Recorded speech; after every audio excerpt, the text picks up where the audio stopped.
Saudara, iya, nggak, istri ada di Solo ya, istri ada di tempat yang lain ya, istri ada di Jakarta, nggak bisa. Anak ada di belahan bumi yang lain, nggak bisa mengucapkan dengan misalnya ya, Dulani gitu kan nggak iso ya.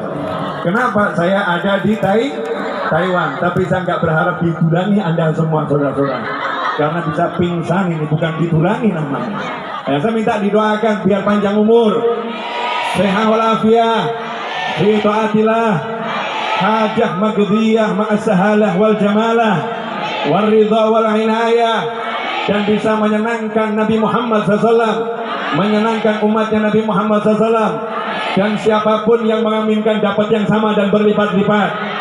Dan saya ucapkan selamat ulang tahun untuk IMID yang ke-23 di tanggal 23 di tahun 2023.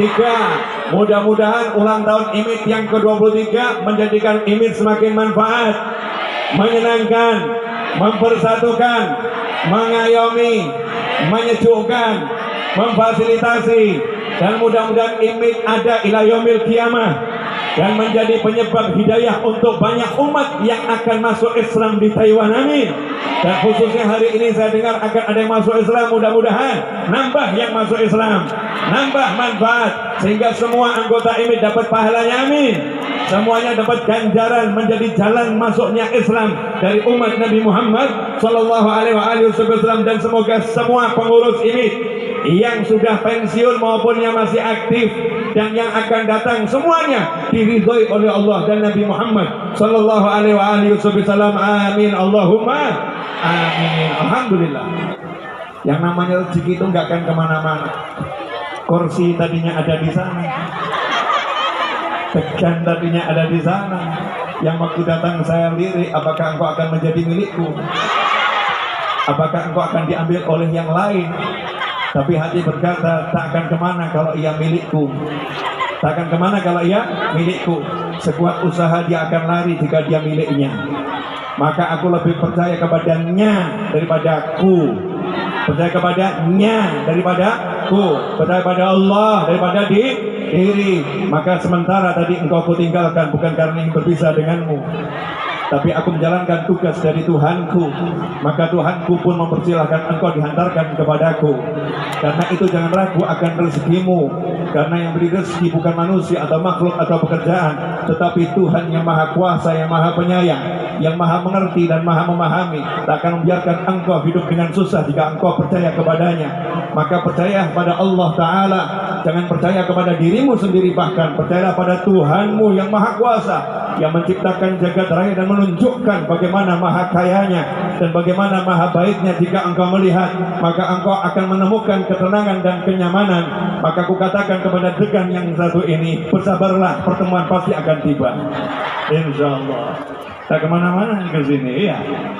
Allah Ta'ala perintahkan manusia-manusia yang badannya kuat tadi untuk mengangkat kursi dan meja, diangkat ke sini. Ini salah satu contoh bahwasanya kita harus percaya sama Allah, yakin sama Allah, bersandar kepada Allah. La haula wala quwata illa billah. Enggak ada yang bisa apa-apa, yang bisa hanya Allah. Qul huwallahu ahad, Allahus samad. Katakanlah Allah al-ahad. Hanya Allah yang ada, hanya Allah yang maha tunggal. Yang lain enggak ada, yang lain enggak ada. Semua berpasang-pasangan. Hanya Allah yang maha sendiri, karena Tuhan berbeda dengan makhluk. Allah yang maha kuasa, Allah yang maha penyayang, Allah satu-satunya mengatakan, bersandarlah kepadaku, bergantunglah kepadaku, berpeganganlah kepadaku, jangan kepada yang lain. Siapa yang bergantung, bersandar, mengandalkan sesuatu, maka yang dia jadikan sandaran, gantungan, andalan, itulah yang akan jadi ujian baginya. Dia akan diuji oleh sesuatu itu. Kalau antum bersandar kepada pekerjaan, mengandalkan pekerjaan, cek nanti pekerjaan itu akan buat susah, pekerjaan itu akan buat mumet, pekerjaan itu akan buat lelah, pekerjaan itu akan buat capek. Tapi kalau kita bersandar kepada Allah, kemudian kita bekerja dengan baik, melakukan pekerjaan dengan semaksimal mungkin, pekerjaannya tetap akan sama kita, tapi rezekinya akan Allah beri dari mana-mana. Wa may yattaqillaha yaj'al lahu makhrajan wa yarzuqhu min haitsu la yahtasib. Barang siapa bertakwa kepada Allah, yakin sama Allah, pegang sama Allah, bersandar kepada Allah, yaj'al lahu makhraja, maka Allah akan memberinya jalan keluar, wa yarzuqhu min haitsu la yahtasib, dan Allah akan senantiasa memberinya rezeki dari arah yang enggak pernah dia sangka, dari arah yang enggak pernah dia duga. Contoh, boleh ngasih contoh? Ini tadi saya dari Indonesia sampai Taiwan nggak punya rencana minum degan, nggak ada. Tapi dari semua orang itu yang dikasih degan hanya orang-orang khusus, saudara-saudara. Tuh, betul kan ya? Yang didapat ya. Terus satu di kursi sana milik ketua KPI. Ada di situ di kursi. Belum diantarkan ke sana. Biar double nggak apa-apa. Di sana ada, di sini ada. Biar double nggak jadi masalah. Nggak semua orang dapat degan. Kemudian, ya, saya tidak pernah berpikir, ya, saya nggak pernah berpikir kuota handphone saya yang satunya yang khusus untuk streaming yang udah di Indonesia aktif di sini mati. Nah, ternyata nggak jalan. Handphonenya tiba-tiba bermasalah. Tapi Allah Ta'ala kasih saya handphone nggak satu. Alhamdulillah handphone ada dua. Yang satu masalah, yang satu jalan. Begitu ya. Ini ada sesuatu yang nggak terduga, tapi solusi Allah kasih. Min haitsu la yahtasib yaj'al lahu makhraja. Allah beri jalan keluar, dan Allah akan beri rezeki dari arah yang nggak akan pernah disangka, dari arah yang nggak pernah bisa dipikirkan. Saat ini mungkin ada yang saat kerja di sini anaknya di Indonesia. Ya, anaknya di Indonesia mungkin gajinya nggak begitu cukup, masih kurang mungkin ya. Tapi karena di sini takwa sama Allah Subhanahu Wa Taala, tiba-tiba anaknya di sana tuh dikasih Allah rezeki dari arah yang nggak pernah disangka, nggak pernah diduga. Syaratnya satu, takwa. Makanya kerja dimanapun, khususnya jauh dari Indonesia, di Taiwan terbang 5,5 jam, kemudian sampai Taichung ini naik mobil 2 jam setengah, cukup jauh, lumayan. Kalau di total itu dari bandara sampai sini udah 8 jam, belum lagi dari rumah, dari Solo terbang 1 jam, dari bandara ke rumah saya kurang lebih 40 menit, totalnya hampir semua 10 jam. Kalau di sini kita cari pekerjaan, dapatnya cuma angka, angkanya jarang berubah, angkanya sama, jarang berubah. Tapi kalau kita ke sini niatnya betul-betul, antum mumpung di sini, saya akan tunjukkan Islam di sini. Saya akan tunjukkan bagaimana ajarannya Allah di sini. Saya akan tunjukkan bagaimana ajaran Nabi Muhammad sallallahu alaihi wasallam. Saya tunjukkan bagaimana menjadi seorang muslim. Muslim itu seperti ini. Muslim itu taat sama Allah Ta'ala. Muslim itu baik. Tunjukkan itu niat dakwah, maka setiap gerakmu menjadi takwa. Takwa. Disitulah nanti Allah kasih rezeki yang gak disangka. Tiba-tiba diilhami sama Allah Ta'ala. Kling. Di Taiwan ya, diilhami. Coba kamu buka jasa jahit. Ya, kamu buka jasa jahit. Open order. Ternyata ada temannya yang jahit. Ternyata yang jahit bukan dia, biar yang jahit si fulana. Itu bisa jahit tapi nggak punya pekerjaan. Tiba-tiba dapat tambahan rezeki yang tadinya nggak dipikir. Karena apa? Allah akan mengilhami, Allah akan kasih tahu, Allah akan kasih caranya. Begitu cara hidup, sederhana, mudah, nyaman, enak. Nah, insya Allah 30 menit yang tersisa saya akan gunakan untuk mengajarkan sesuatu. Berapa menit Mas Seto saya bicara? 20 menit udah, berarti kurang 30 menit. Baru 5 menit. Tampak keadilan yang nyata ya. 20 menit dibilang 5 menit itu adilnya luar biasa. Yang nanti banyak yang ceramah, ya, ada Ustaz Jasad, nanti ada yang mau syahadat, yang lengkap. Kalau masih pengen saya kesini lagi, tinggal ngomong, saya akan kesini lagi. Gampang. Insya Allah ya, insya Allah. Nggak repot. Tapi ada cara biar kita aktif bertemu, walaupun kita beda dunia. Yang satu ada di Taiwan, satu ada di Indonesia. Kita tetap bisa bersua. Nanti caranya saya ajarkan di akhir. Insya Allah saya ajarkan di akhir. Sekarang saya mau nanya dulu, absen dulu. Yang dari Solo, angkat tangan, Solo. Alhamdulillah. Solo. Iya, Solo. Ya, saya kan orang Solo ya. Solo dulu. Yang dari Sukoharjo, tetangganya Solo. Oh, Mas Eto. Karanganyar ada ya. Masuk Solo juga. Karesidenan Surakarta ya. Yang dari Wonogiri. Udah saya singkat aja. Jawa Tengah. Jawa Tengah banyak ya. Jawa Timur. Jawa Barat. Yang dari Pulau Jawa. Sumatera. Kalimantan. NTT. NTB. Sulawesi. Aceh. Yang dari alam gaib. Loh ya ada loh ini ya. Banyak. Alam gaib itu ada, termasuk YouTube itu kan alam gaib juga. YouTube alam gaib ada tapi nggak bisa disentuh.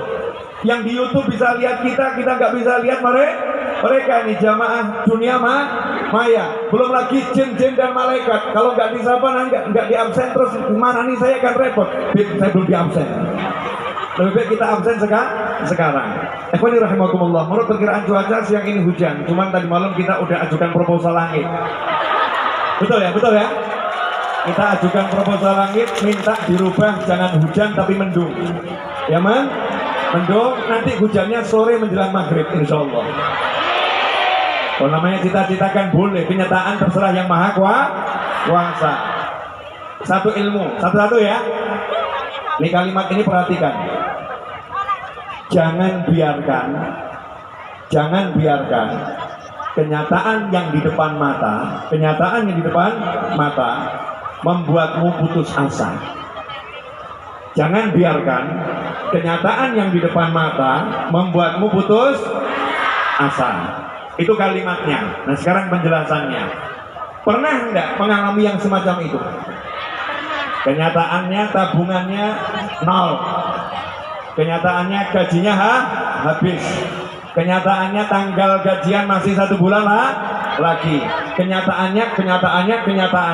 Kemudian kenyataannya besok harus bayar sekolah anak baru masuk sekolah. Besok harus bayar, besok harus. Tapi kenyataannya sekarang begini. Pernah enggak contoh yang sederhana ini dialami? Mungkin ada yang pernah mengalami. Kenyataannya saya ini kurang tampan. Calon istri cantik. Pernah enggak mas macam itu mas? Pernah. Jadi kamu nggak pede kamu tampan ya? Ini kenyataannya kadang yang diinginkan luar biasa. Kenyataannya kita ini biasa-biasa saja. Terus akhirnya putus asa. Nggak mungkin saya bisa membayar tagihan itu besok, nggak mungkin. Nggak mungkin saya bisa adakan uang itu sekarang untuk bayar besok, nggak mungkin. Ketika kenyataan sama keadaan itu bertentangan, ya. Kenyataannya butuh duit, keadaannya nggak punya duit. Kenyataannya itu calon istri cantik, ya punya harta. Kita sebagai calon suami ternyata hartanya sedikit. Seringkali manusia terperangkap dalam satu kata namanya putus asa. Terperangkap dalam satu kata namanya putus asa. Jadi putus asa itu 2 kata.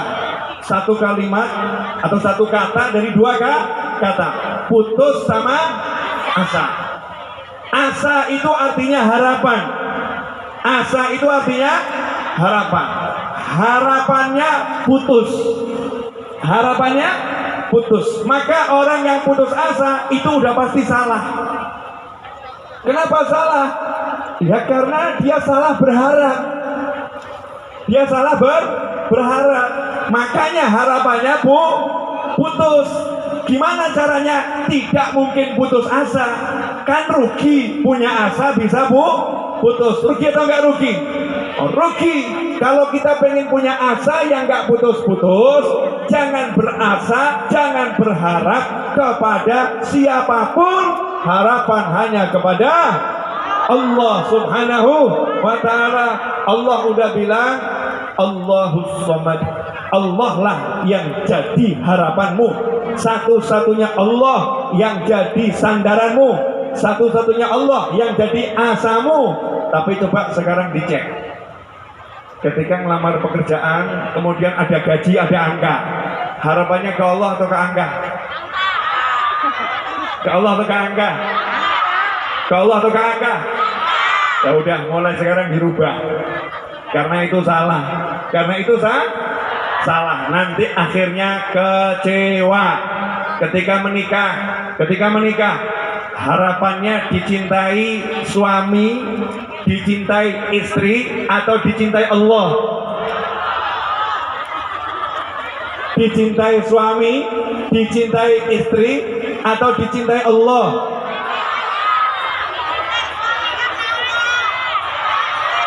Dua-duanya. Ini jawaban orang yang gak yakin sama Allah, gak yakin sama Allah. Saya tanya dan hanya butuh satu jawaban. Itu kalau sekolah langsung jawabannya salah.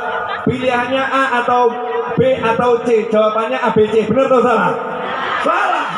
Gak bisa. Ini pilihannya A, bagi seorang istri dicintai suami. B, bagi seorang suami dicintai istri. C, bagi seorang suami atau istri dicintai Allah. Mana yang jadi harapanmu? Mana? C, dicintai Allah. Benar begitu? Coba sekarang kita buktikan kebohongan yang baru saja disampaikan. Ya, kita buktikan kebohongan yang baru saja disampaikan. Boleh ya? Seorang istri kerja di Taiwan, seorang istri kerja di Taiwan, sementara suami ada di Indonesia, di desa.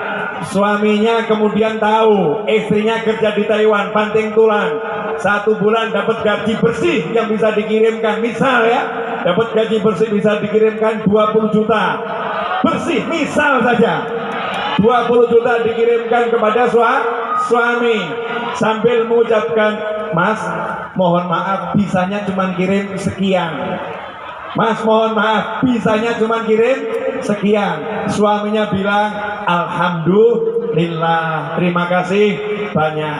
Ternyata uang 20 juta sama suaminya, mohon maaf, sama suaminya dibuat foya-foya, dibuat senang-senang. Suaminya cuma kelekaran rokok, suaminya cuma kelekaran nongkrong, suaminya cuma enak-enakan, istrinya di Taiwan mati-matian. Pertanyaan saya, Anda sebagai istri sakit hati atau ridho? Mohon maaf ya, hati-hati. Baru tadi ngomong minta cintanya Allah, sekarang lihat tuh, berubah 180 derajat, hitungannya detik, saudara-saudara. Kalau mbak-mbak ya minta cintanya Allah, ketika udah ngirim untuk suami, ngirim untuk orang tua, ngirim untuk anak, ngirim untuk saudara, selesai.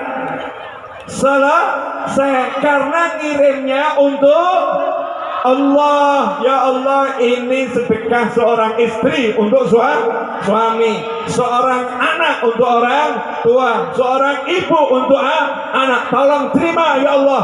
Niatnya ke sana, niatnya ke Allah. Kalau niatnya ke Allah, Allah akan terima dengan tangan Allah yang kanan. Kemudian Allah akan kembangkan itu, Allah akan jadikan barokah, sehingga suaminya terima sama Allah. Tangan suaminya akan digerakkan yang baik.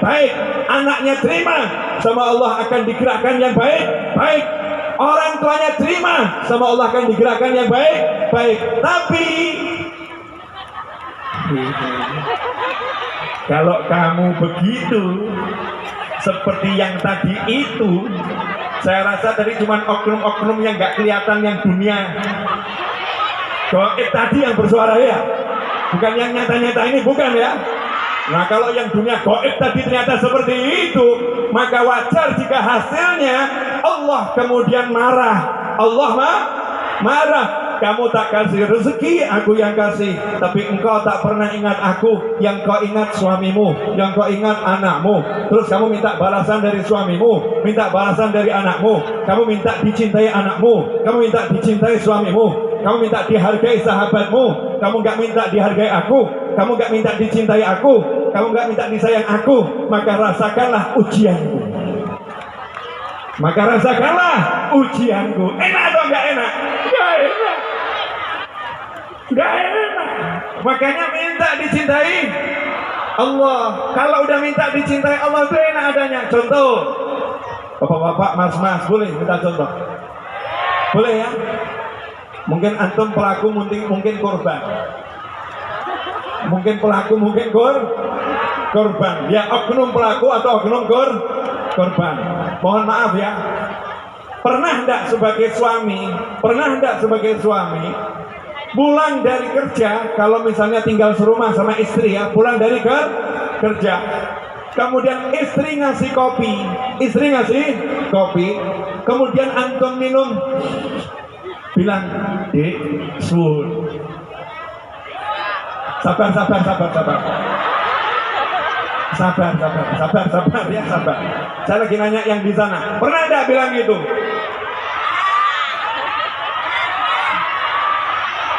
Yang jujur loh ya, karena kalau nggak jujur yang di sini suaranya lebih kenceng loh. Pernah enggak ngomong begitu? Saya tambahin, "Dek, suwun," terus pegang kepalanya, "I love you." Pernah enggak? Sabar, belum saatnya bersuara ibu-ibu. The power of mak-mak ini tahan dulu. Coba saya nanya kepada korbannya sekalian, apakah pasangan hidup Anda pernah melakukannya dengan suara lantang? Sering atau jarang? Kok jadi ketakutan, kenapa ini? Masya Allah. Nah, sebagai seorang suami, istri yang baik ini menyiapkan makan, menyiapkan minum, menyiapkan segala-galanya. Seringkali istri kan nggak dihargai, enggak. Tapi kalau suami pergi ke warung, pergi ke restoran, baru disuguhin kopi, bayar kopinya, kemudian pelayan mengatakan, "Monggo diunjuk, silakan diminum ya. Have a nice day, mudah-mudahan harimu menyenangkan." Jawabannya, "Terima kasih." Diambilkan sendok, "Terima kasih." Diambilkan tisu, "Terima kasih." Diambilkan piring, "Terima kasih." Duduk di warung itu baru setengah jam, terima kasihnya udah 50 kali. Tinggal di rumah 24 jam, sekali gak pernah terucapkan. Betul begitu? Ini yang dihujat saya loh. Betul. Loh, saya kan suami. Ya, saya kan suami. Kalau Anda jadi istri diperlakukan semacam itu, kemudian Anda marah, istri marah, suami nggak pernah terima kasih, maka berarti selama jadi istri yang dicari bukan cintanya Allah, tapi cintanya suami. Kalau yang dicari cintanya Allah, dia mau terima kasih, boleh. Nggak terima kasih juga, boleh. Dia mau ingat, boleh. Dia nggak ingat, boleh. Yang penting aku selalu ingat terima kasih sama suami, karena Allah yang suruh aku. Yang penting aku selalu ingat cara berbuat baik pada suami, karena Allah yang suruh aku. Yang penting aku ingat bagaimana caranya jadi ibu, karena Allah yang suruh aku. Yang kuasai kehidupan bukan suamiku, bukan orang lain, tapi Allahku. Kalau udah begitu cara hidup, hati akan tenang, hati akan nyaman, hati akan damai. Gak ada nestapa, gak ada keluh kesah. Jadi problem kebanyakan orang zaman sekarang, karena hatinya gak ke Allah, tapi hatinya kepada selain Allah. Jelas sampai di sini? Oke, sekarang kita kembali. Putus asa karena asanya bukan kepada Allah. Saya ambil contoh orang-orang yang asanya ke Allah. Boleh ya? Semua tahu, semua ngerti, dan semua sudah pernah membaca kisah ini, tapi mungkin nggak menyadari. Bismillahirrahmanirrahim. Ya boleh duduk sebentar. Ngerasakno ini loh panggungnya. Iya, merasakan panggungnya. Biar bagian syutingnya juga nggak stuck. Tiba-tiba harus merubah kamera, betul kan ya? sehingga nggak ngelamun. Ya tidak nggak ngelamun. Yang di belakang juga biar untuk dangak titik, sehingga waktu ngantuk hilang. Betul ya? Itu teknik untuk istirahat tapi banyak alasan. Lanjut. Masih ingat kisahnya 3 manusia yang terjebak di dalam gua tertutup batu ketika istirahat? Masih ingat? Itu kisah terjadi sebelum Nabi Muhammad SAW, tapi yang menceritakan Nabi Muhammad SAW. Berarti kisah ini pasti betul. Ya, kisah ini pasti betul. Ada gua, ada 3 orang masuk ke sana, istirahat, berteduh. Lagi istirahat teduh, tiba-tiba ada longsor, batu jatuh, nutup pintu gua. Hasilnya 3 orang yang badannya besar ini berusaha. Yo, merubah kamera lagi toh. Maaf ya, maaf. Ngerjain tim kamera. 3 orang ini ya, 3 orang ini kemudian dengan kekuatannya dorong batu. Logikanya kalau batu nutup ya didorong, benar, dengan kekuatan, logikanya begitu. Maka wajar ketika ada masalah kemudian menggunakan, bukan mengandalkan, mengandalkan. Ingat-ingat ya, menggunakan akal, bukan mengandalkan akal. Menggunakan ilmu, bukan mengandalkan ilmu. Menggunakan cara, bukan mengandalkan cara. Maka dikasih akal sama Allah Ta'ala, dikasih ilmu. Kalau ada batu ya kamu berdiri, kamu singkirkan, didorong. 3-tiganya dorong. Batunya tidak bergerak. Kalau mengandalkan akal, bukan menggunakan akal. Kalau mengandalkan akal maka akan putus asa. Udah, saudaraku bertiga, mari kita duduk berzikir, siap-siap dijemput Israil alaihi salam. Kita duduk zikir biar matinya husnul khotimah. Kita duduk zikir biar wafat kita, meninggal kita itu indah.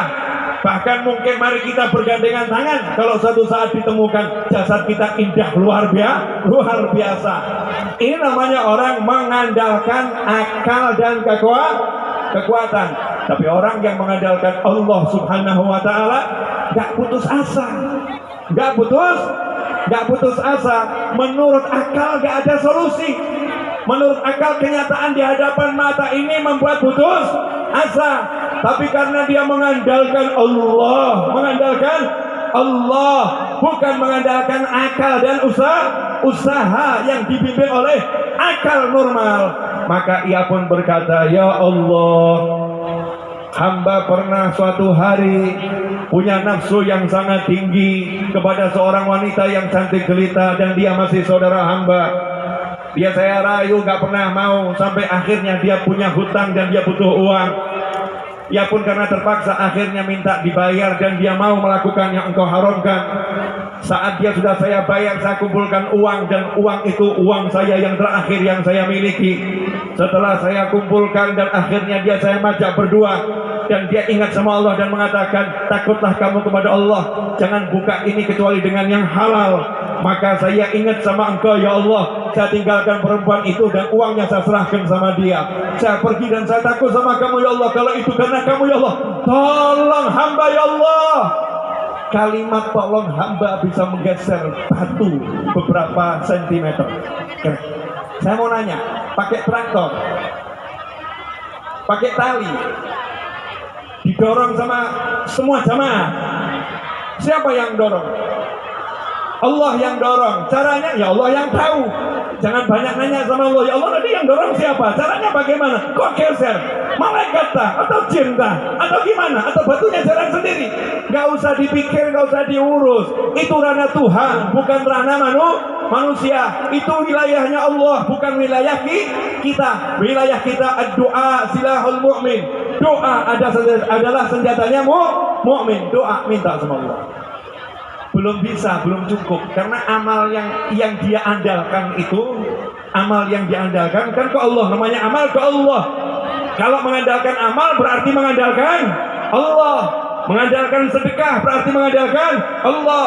Mengandalkan maulid simtudurar berarti mengandalkan Allah. Mengandalkan solawat tibbil qulub berarti mengandalkan Allah. Mengandalkan solawat nariyah berarti mengandalkan Allah. Mengandalkan solawat munjiah berarti mengandalkan Allah. Mengandalkan sedekah berarti mengandalkan Allah. Mengandalkan silaturahim berarti mengandalkan Allah. Mengandalkan birrul walidain berarti mengandalkan Allah. Karena itu semua amalan yang diperintah oleh Allah. Yang kedua ngomong, saya punya ibu, ya saya punya ibu, saya bukti sama ibu saya, singkat cerita begitu ya, tolong bergeser. Yang satu, saya punya karyawan, pernah nitipkan gajinya ke saya, dia pergi, gajinya saya kerjakan, jadikan modal, akhirnya berkembang jadi kambing satu lembah. Suatu hari dia datang, minta upahnya, saya katakan itu semua kambing milik kamu. Akhirnya semua diambil, saya nggak dikasih sisa, saya nggak dikasih bayaran. Ya Allah, saya ikhlas. Karena 3 orang ini berdoa berjamaah, hasilnya batu bergeser. Ketiganya bisa keluar selamat. Pertanyaan saya, selesainya masalah pakai yang diandalkan atau pakai Allah yang diandalkan? Allah yang dia andalkan. Berarti kalau mengandalkan Allah itu enak atau enggak enak? Karena mengandalkan Allah 24 jam dimanapun dan kapanpun bisa. Dan masing-masing kita punya sesuatu yang bisa kita andalkan. Kalau kita pernah misalnya bantu orang tua kita pernah bantu teman kita, boleh ngomong sama Allah, jangan ngomong sama teman. Ingat loh, dulu kamu saya yang bantu, jangan ngomong sama keponakan kita, paman kita, bibi kita. Kamu nggak ingat ya dulu yang bantu saya, dulu yang nolong saya, kamu nggak ingat. Jangan ngomong semacam itu. Ikhwani rahimakumullah. Kurang 18 menit lagi. Ya, 18 menit lagi.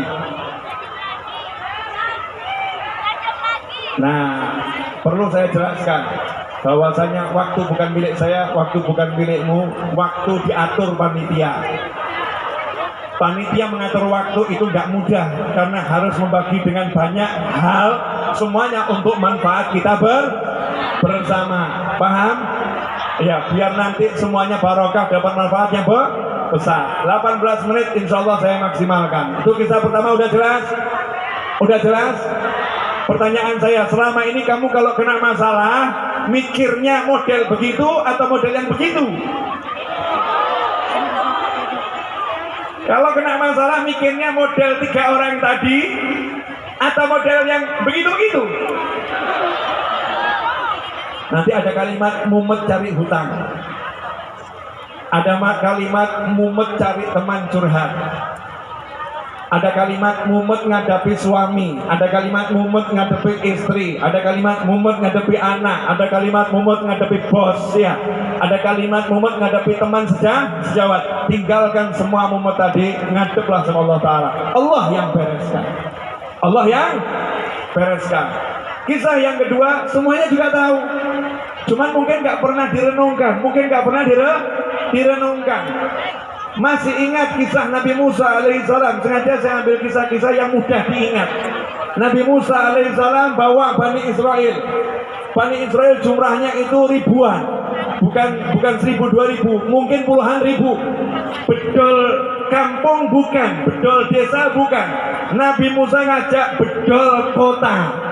Satu Mesir Bani Israel diajak pindah semuanya. Satu Mesir Bani Israel diajak pindah semuanya. Pertanyaan saya, begitu semua diajak pindah, yang punya kota marah atau nggak marah? Marah. Siapa yang marah? Fir'aun. Kalau bicara Fir'aun itu berarti senjata terlengkap. Bicara Fir'aun pasukan terkuat. Bicara Fir'aun kedoliman paling tinggi. Bicara Fir'aun ahli membunuh dan menyiksa. Bicara Fir'aun ahli balas dendam. Bicara Fir'aun ahli tak kenal mengampuni. Bicara Fir'aun ahli segala kedoliman. Itu Fir'aun. Maka begitu mengejar Nabi Musa, Fir'aun yang marah udah siap untuk menghajar Nabi Musa dan seluruh pengikutnya. Masalah timbul. Ternyata di depan itu ada laut. Sementara pengikutnya bukan ahli renang dan tidak ada kapal. Gak jauh Fir'aun dan bala tentara ngejar dengan kekuatan penuh. Pertanyaan saya, Kira-kira solusinya duduk nyerah siap mati atau bunuh diri nyebur ke laut? Kan mungkin menawarkannya, mari kita berjuang mati-matian sampai titik darah penghabisan, dia mati, betul. Mari kita nyebur ke laut, juga mati. Ayo kita duduk sambil pikir, juga mati. Nggak ada solusi hidup, betul. Maka umat ini setengah protes, namanya juga Bani Israel, setengah protes, ngomong ke Nabi Musa alaihissalam, bagaimana ini? Kita diajak pergi, janjinya selamat, janjinya menang, janjinya makmur. Nih nyatanya depan laut, tuh belakang Fir'aun dan bala tentaranya. Gimana kita ini? Maka saat itulah Nabi Musa ngasih solusi pasti, tapi kalau didengar solusi ini nggak jelas.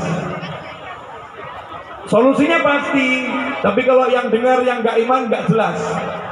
Karena jawaban Nabi Musa, kalla inna ma'iya rabbi sayahdin. Kalla, jangan khawatir, nggak mungkin Fir'aun bisa ngejar, nggak mungkin Fir'aun bisa nyentuh kamu, nggak mungkin Fir'aun bisa mencelakai kamu. Pertanyaan saya, masuk akal nggak ini? Lawang jelas kudanya tambah dekat, pedangnya semakin berkilat kena cahaya, panahnya sudah diarahkan, gemuruh suara pasukan udah semakin ada di telinga. Nyatanya laut itu ombaknya ganas. Gak mungkin ini kalimat Nabi Musa, gak mungkin. Kala tambahannya lagi, inna ma'iya rabbi sayahdin. Saya punya Allah, pasti Allah akan memberikan petunjuk. Nah ini semakin gak jelas. Tuh, yang ganteng udah datang. Masya Allah.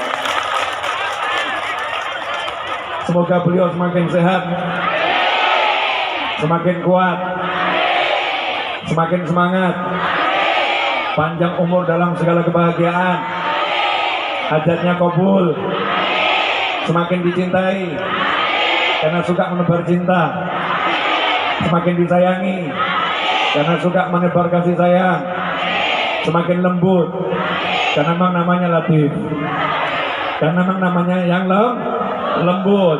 Mudah-mudahan ya beliau nanti bisa melanjutkan ceramah saya dan saya bisa segera mengakhiri pengajian. Jazakallahu khairan. Lanjut ya. Nah, jadi lupa saya ngomong apa tadi.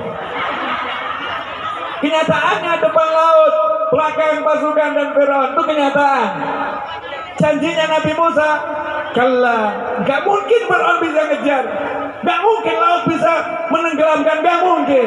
Ini janji yang gak masuk akal, gak masuk akal. Kalla, gak masuk akal.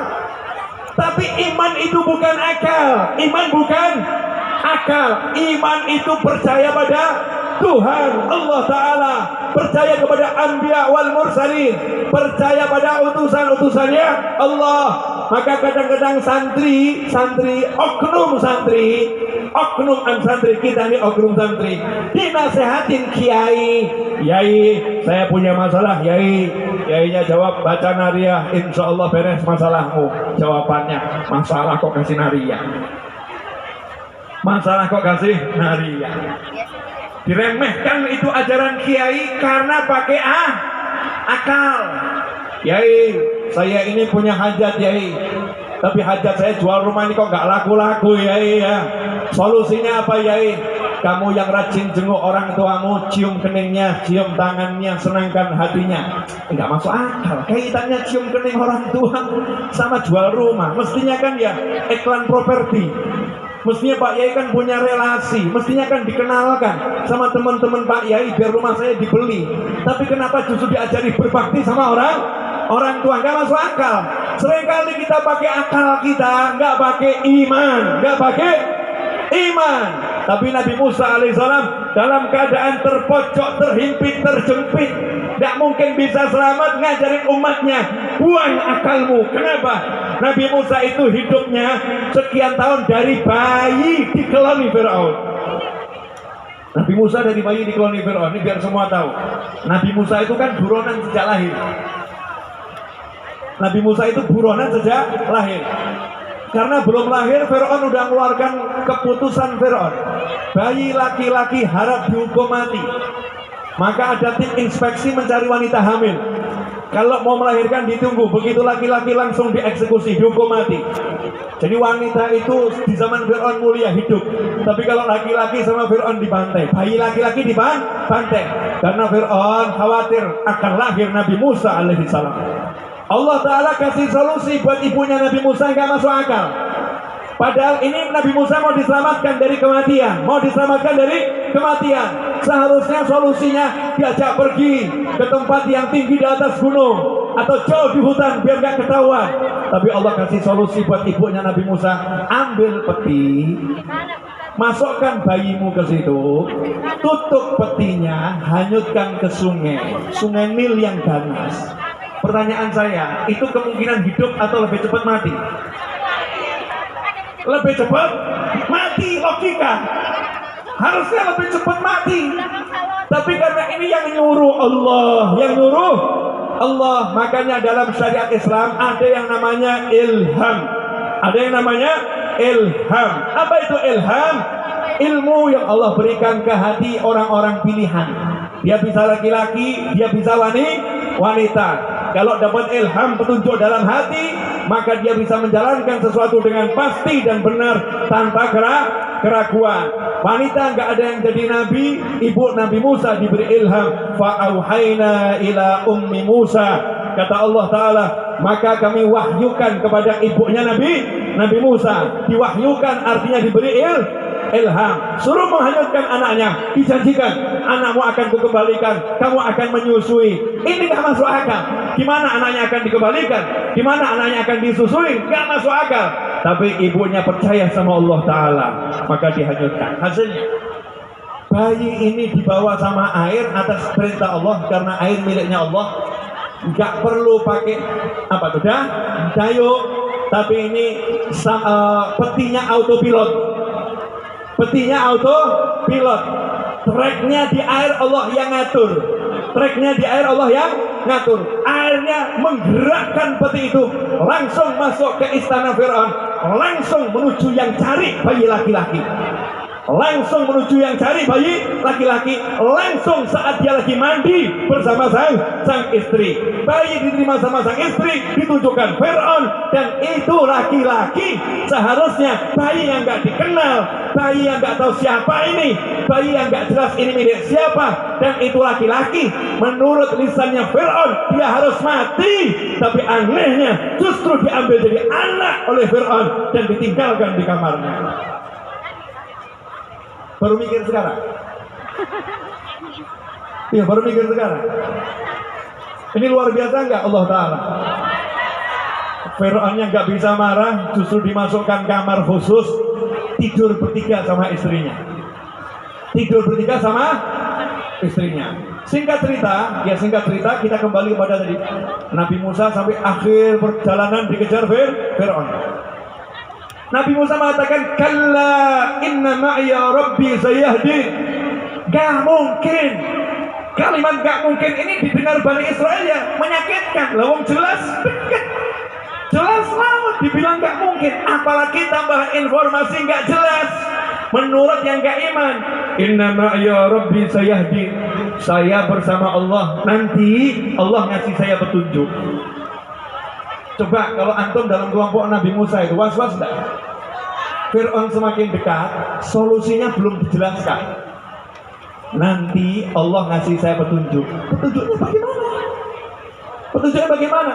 Nabi Musa nggak ngajak perang, padahal Nabi Musa ahli perang.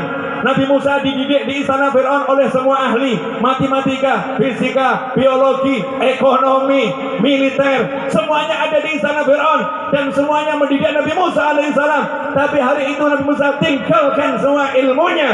Beliau mengatakan, kalla inna ma'ya rabbi. Karena dihitung kalau pakai ilmu militer nggak mungkin menang. Pakai ilmu strategi nggak mungkin menang. Pakai ilmu adu jotos nggak mungkin menang. Padahal kita harus berpikir menang, bukan berpikir kalah. Maka Nabi Musa langsung minta petunjuk sama Allah. Ya Allah, ini semua nggak bisa memenangkan kami. Tolong beri petunjuk. Allah katakan, sayahdin. Nanti dia Allah akan ngasih petunjuk. Dalam kondisi seperti itu Nabi Musa tenang. Makanya kalau kamu udah diajarin kiai, amalkan ini, nanti ada solusi. Jangan bilang udah kurang sehari kok belum ada solusi, kurang 5 hari kok belum ada solusi, kurang 3 jam kok belum ada solusi. Saya pernah mengalami semua itu. Kurang 1 jam belum ada solusi, tapi pada detiknya solusinya terjadi. Yakin sama Allah. Maka pada detiknya Fir'aun semakin dekat. Allah ngasih solusi yang gak masuk akal, ngasih solusi yang mustahil, ngasih solusi yang gak relevan. Apa itu? Dah, tongkatmu pukulkan ke laut.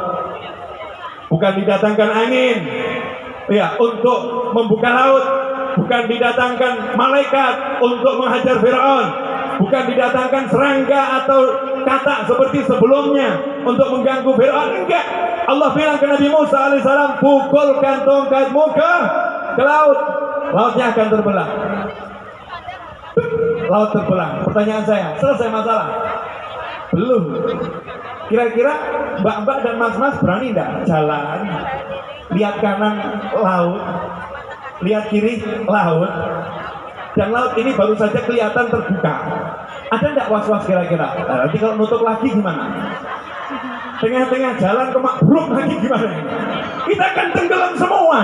Kita akan tenggelam semua. Maka saat itu Allah Ta'ala kuatkan hati Bani Israel. Dikuatkan sama Allah. Jadi yakin. Setelah melihat petunjuk itu, hatinya jadi yakin. Maka kalau kita setelah melihat petunjuk kebesaran Allah di jagat raya, gak yakin sama Allah, keterlaluan. Kalau kita udah melihat ini semua, manusia ini diurus sama Allah Ta'ala, kok kita gak yakin sama Allah Ta'ala, keterlaluan. Gak perlu dibuat namanya laut terbelah lagi untuk kita, karena udah terlampau banyak tanda-tanda kebesaran Allah Subhanahu wa Ta'ala. Singkat cerita lewat, selamat. Fir'aunnya ditahan sama Allah, kuda-kudanya disuruh berhenti. Caranya kuda berhenti, kudanya itu loncat.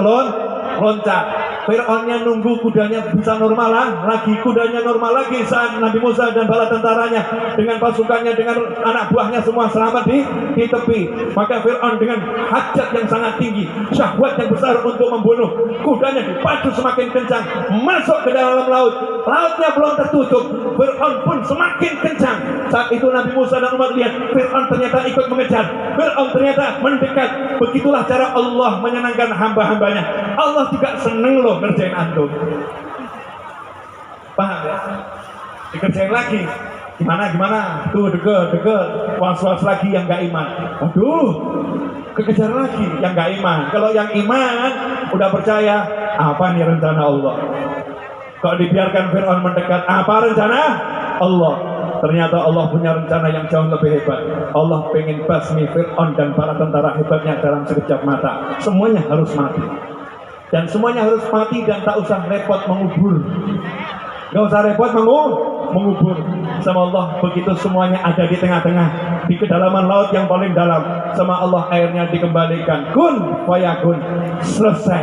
Hitungan detik selesai. Mati semuanya. Nabi Musa selamat, pasukannya selamat, umatnya selamat, Bani Israel selamat. Fir'aun dan bala tentaranya mati, tenggelam, dan menjadi kisah dalam sejarah. Harusnya kita renungkan, yakin gak sama Allah? Kalau yakin sama Allah, percayalah kepada Allah Ta'ala, bukan kepada sarana. Gunakanlah akal untuk berusaha. Jangan andalkan akal untuk menghasilkan sesuatu. Akal digunakan, bukan diandalkan. Jelas semuanya? Jelas semuanya?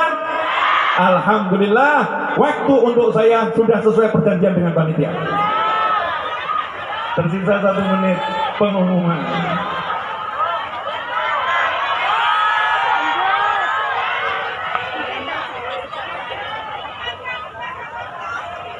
Oke. Nanti saya mau ngajak semuanya break, baca sholawat. Ada panitia yang akan menggalang dana infak untuk acara tabligh akbar hari ini ya. Nanti kalau ada yang mau ikut andil buat panitia, nanti ada panitia yang keliling ya. Niatkan itu untuk Allah, biar dikembalikan sama Allah berlipat-lipat dan bentuknya beraneka ragam. Nanti sebentar lagi. Nah sebelum itu saya mau kasih pengumuman, boleh? Kalau antum pengen belajar lebih lanjut bersama saya udah siapkan fasilitasnya mudah. Fasilitasnya mudah.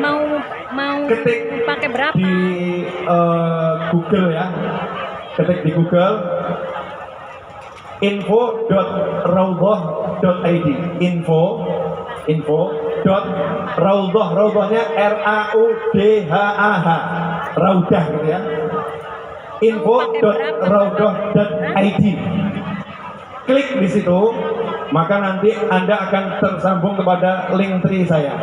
Nah, di sana sudah ada. Kalau mau lihat YouTube saya ada. Kemudian mau beli buku saya di mana ada. Mau WhatsApp pribadi saya ada, langsung ke nomor saya ini. 100. Ya, sudah ada. Langsung ke nomor saya, bukan nomornya admin. Langsung ke nomor saya. Ada di situ. Kalau mau bergabung dengan langganan kajian, saya buat satu kajian yang berlangganan dalam 1 bulan, saya bagi jadi 3 kelas. Ada di situ. Kalau kemudian mau bergabung grup WhatsApp saya ada.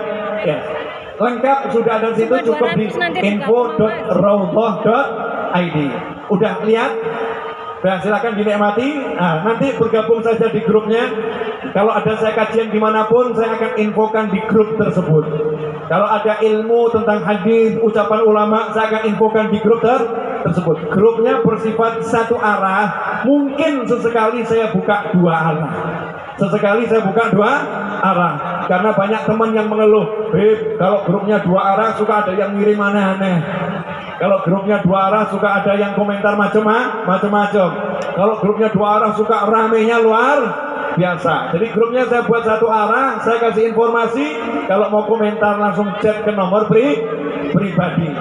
Apa dibuka? Saya akan buka. Tentunya ada yang kebuka, ada yang tidak. Karena bukan cuma 1-2, ya ada ribuan setiap hari WA yang masuk. Yang buka hampir sendiri, iya saya sendiri. Kadang-kadang ada yang itu punya saya dibuka kok nggak dibaca, nggak dijawab. Oh, isinya suami saya. Tolong, saya suruh nikahin. Tolong, ya, jawaban saya dalam hati, semoga rumah tangganya sakinah mawaddah warahmah. Saya jawab, saya doakan biar lebih kabul, nggak saya tulis. Kadang ada yang minta didoakan panjang lebar, saya cuma jawab amin. Yakinlah saya ngamin itu berarti saya doa. Kadang udah macam-macam saya jawab jazakumullah khairan, ya. Itu saya sendiri, bukan orang lain. Saya suka berinteraksi dengan teman-teman saya. Saya nggak mau pakai admin untuk urusan saya. Ada admin majelis, memang ngurusin ketika urusan majelis. Ada admin pondok ketika urusan pondok. Tapi kalau urusan yang satu ini, yang di info.raudhah.id, itu urusan saya ngelola majelis pondok dan semua kegiatan saya. Jazakumullah khairan, mudah-mudahan berkah manfaat. Mari kita bersama-sama baca sholawat Tibbil Qulub. Sambil baca sholawat Tibbil Qulub diiringi rebana dan mursyid. Kemudian ada yang mengedarkan kotak amal atau serban amal. Wallahu alam, saya nggak tahu bentuknya apa, panitia yang bertugas. Mudah-mudahan barokah. Saya ucapkan jazakumullah khairan, dan insyaallah kita ketemu lagi dalam keadaan yang lebih baik. Amin. Allahumma shalli ala sayyidina Muhammadin bil qulubi wa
وعلى آله وصحبه وسلم